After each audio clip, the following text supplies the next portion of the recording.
Les politiques en immigration ont été imposées alors qu'elles n'ont jamais été présentées aux électeurs, ni à l'échelle du Québec, ni à l'échelle fédérale. Il y a quelque chose de profondément antidémocratique dans ce qui s'est produit au cours des dernières années. Essentiellement, ce que le Parti québécois propose, c'est de revenir à des seuils qui s'appliquaient il y a à peine 15 ans.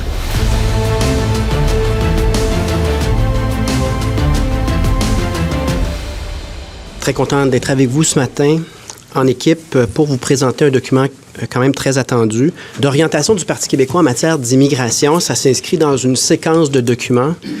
Il y a un an, il y a eu le budget d'un Québec indépendant, ce document sur une réplique au modèle canadien qu'on surnomme l'initiative du siècle. Il y aura également un document sur les questions et réponses de comment fonctionnera un Québec indépendant. On appelle ça le livre bleu. Et cette séquence se terminera en 2026 par la publication d'un document sur la citoyenneté dans un Québec indépendant. D'abord, avant de commencer cette présentation sur le document qui s'intitule « Un Québec libre de ses choix pour un modèle viable en immigration », je remercie mes collègues ici présents. C'est un travail colossal de 97 pages qui se veut une réponse aux politiques fédérales en matière d'immigration, mais une réponse également à l'absence de planification sérieuse et rigoureuse de la part du gouvernement du Québec en matière d'immigration. Une volonté de chiffrer, de planifier, de réfléchir à chaque catégorie d'immigration. On sait que le débat a beaucoup évolué au cours des dernières années. Il y a quelques années à peine, parler de réduire l'immigration nous valait des épithètes pas toujours élogieuses. On voit une transformation complète du discours à tous les paliers de gouvernement.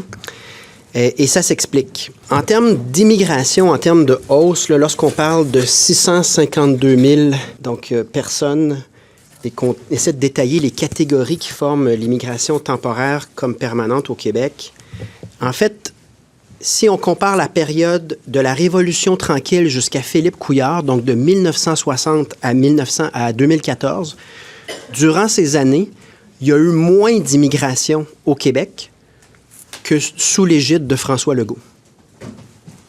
Donc, il faut prendre la mesure de ce qui vient de se passer. Et des fois, ce qu'on propose aujourd'hui pourrait être qualifié de radical. Je commence en vous disant que ce qui est radical, c'est d'avoir augmenté autant les seuils tant temporaires que permanents. Et essentiellement, ce que le Parti québécois propose, c'est de revenir à des seuils qui s'appliquaient il y a à peine 15 ans. Donc, il n'y a rien de radical, si ce n'est qu'une volonté de corriger une absurdité, une dérive idéologique qui a des conséquences très sérieuses sur le logement, les services, le français, on y reviendra. Mais c'est le retour à des modèles qui sont viables. Rappelons que le Québec, au début des années 2000, accueillait à peu près 35 000 personnes et le français était en progression à Montréal. Et Montréal était un des endroits, comme le reste du Québec, où le logement était le plus abordable en Amérique. Donc, c'est de revenir à un modèle qui fonctionnait. Ce qui me force à constater dans notre volonté de chiffrer, là, le constat le plus important, c'est que tant que le fédéral contrôlera nos frontières, nos aéroports et exercera la majeure partie des pouvoirs en immigration, malheureusement, il n'y a pas de modèle viable possible. Pourquoi? Parce que le programme temporaire fédéral compte pour 70 % des temporaires. Nous, on pense qu'il faut l'abolir, mais le fédéral ne fera pas ça. Parce que sur les demandeurs d'asile, il faut changer l'approche complètement. On laisse attendre 3 à 4 ans les demandeurs sur le territoire. On veut un changement d'approche, mais on n'a pas le pouvoir. Et ce que l'épisode de Roxham, l'épisode des changements de visa aux aéroports témoigne, c'est que le fédéral est capable de saboter nos orientations. Il y a quelque chose de profondément antidémocratique dans ce qui s'est produit au cours des dernières années, en fait dans les 10 dernières années. Les politiques en immigration ont été imposées alors qu'elles n'ont jamais été présentées aux électeurs, ni à l'échelle du Québec, ni à l'échelle fédérale. Et il y a quelque chose de très troublant de voir les conséquences. Donc, sans son indépendance, le Québec est condamné à être dans une posture défensive pour tenter de limiter le recul du français qui aura lieu, limiter des crises sans précédent en matière de services et de logement. Et nous, notre but ici, c'est de planifier tant ce qu'un gouvernement du Parti québécois fera avant l'indépendance et ce que le gouvernement du Parti québécois fera après l'indépendance, parce que bon nombre des solutions ne sont pas possibles dans le Canada.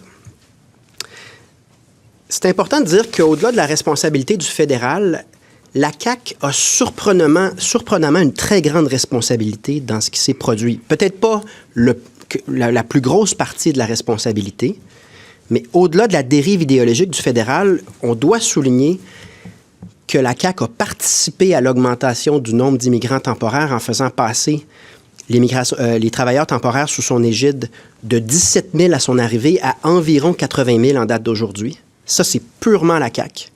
La CAQ a également induit en erreur l'électorat en parlant de baisse des seuils en 2018. Ce ne fut pas le cas.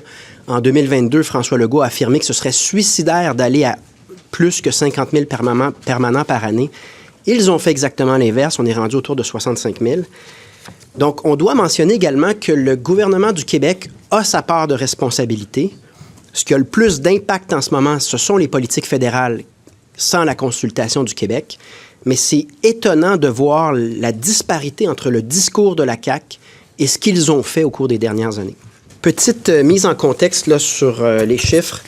En gros, on voit les courbes de l'immigration, toutes les catégories, la rouge étant le total, depuis l'arrivée au pouvoir de la CAQ. C'est quand même spectaculaire, comme je vous disais. Ça ne se compare pas à ce qu'on a connu depuis le début du siècle, depuis les dernières décennies.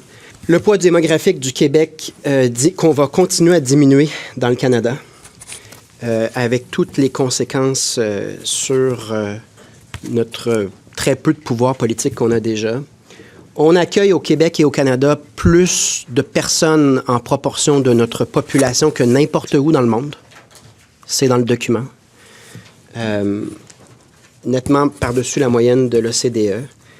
Et le déficit de logement atteint un nouveau record. Et comme on le voit, il y a une disparité très grande entre la courbe bleue, qui est l'accueil de personnes, et la construction de logements. Et selon toutes les études qu'on a déposées, c'est impossible de bâtir du logement en proportion du nombre de personnes qu'on accueille en ce moment. Ce qui m'amène à parler de la responsabilité des gens qui, au cours de la dernière décennie, ont mis en place ces politiques-là.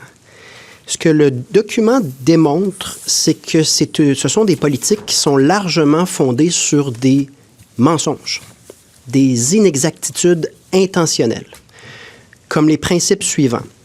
On nous a dit pendant des années que l'augmentation des seuils d'immigration temporaire comme permanent permettait de faire face à la pénurie de main-d'œuvre.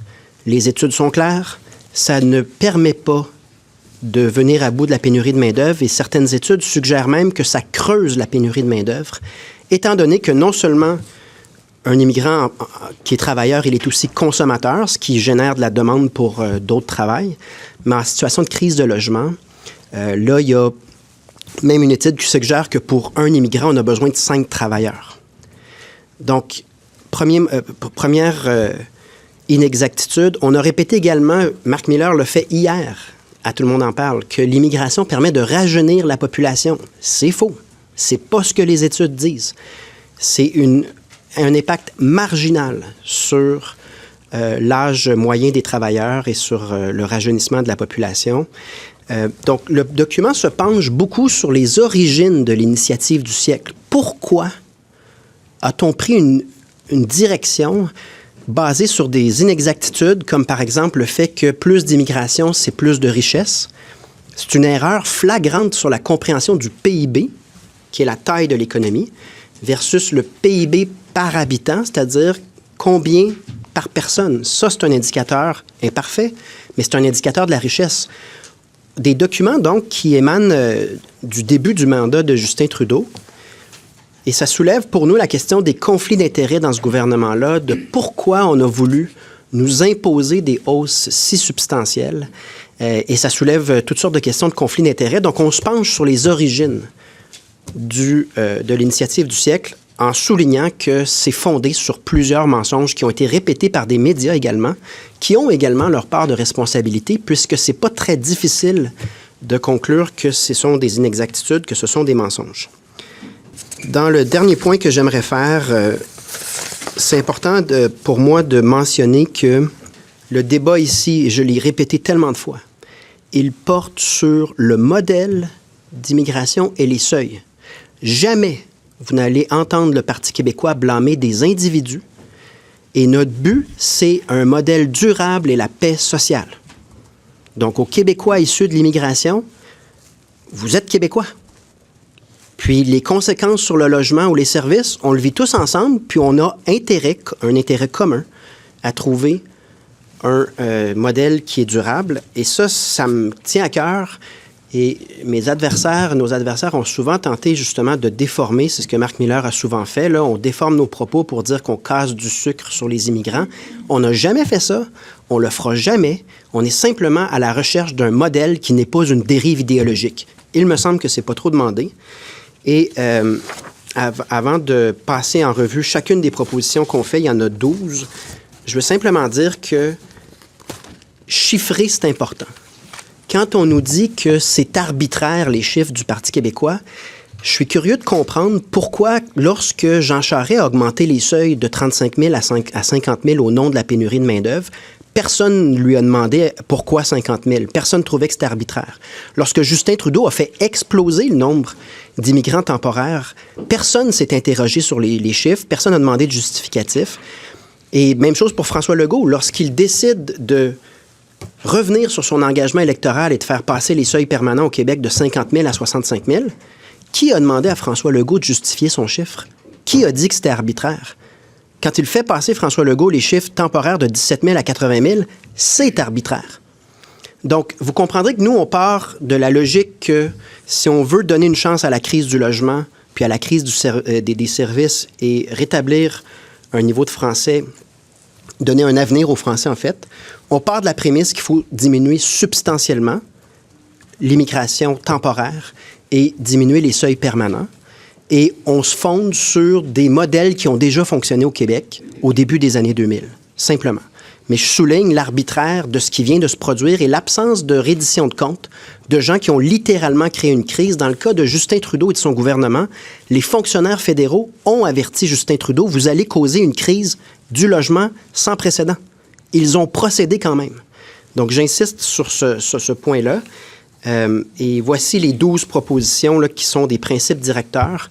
À noter en terminant que ces principes directeurs ne sont pas un programme électoral.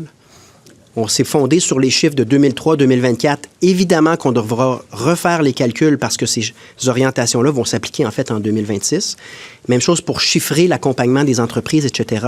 Ça fera partie de notre programme. On est ici devant un document d'orientation et de principes politiques.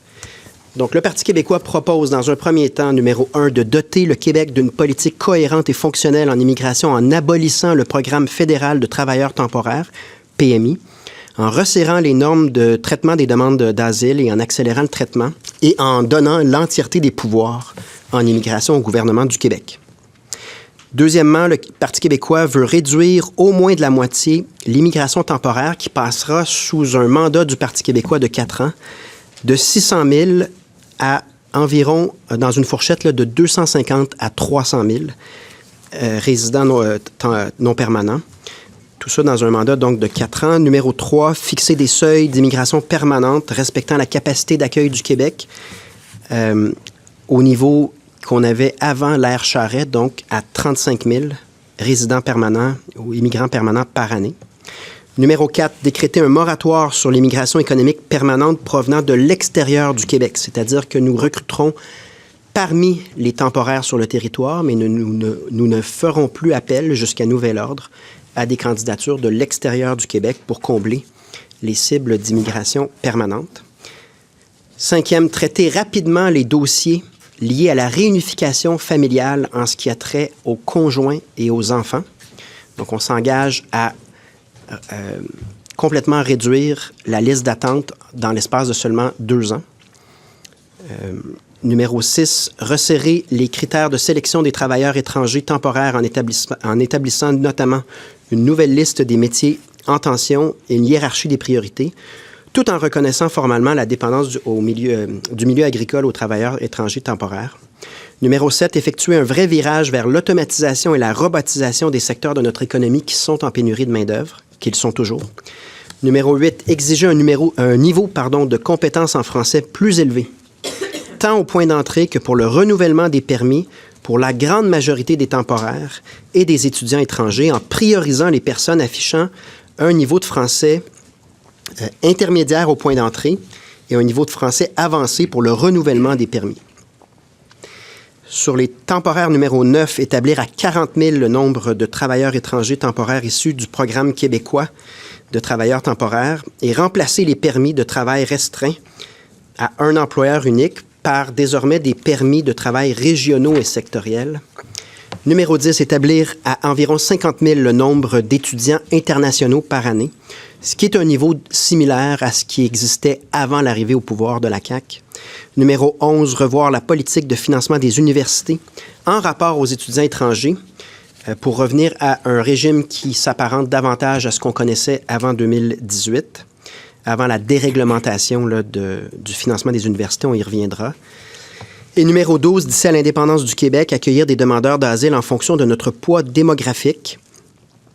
Après l'indépendance du Québec, resserrer les normes de visa, les délais de traitement et les critères de première vérification à l'entrée en matière de demande d'asile, à l'instar des réformes instaurées dans la majorité des pays occidentaux au cours des 3 dernières années. Donc, ce sont les 12 grandes orientations de notre document, un document de 97 pages pour lequel je vous invite à poser toutes les questions que vous jugez pertinentes. Merci.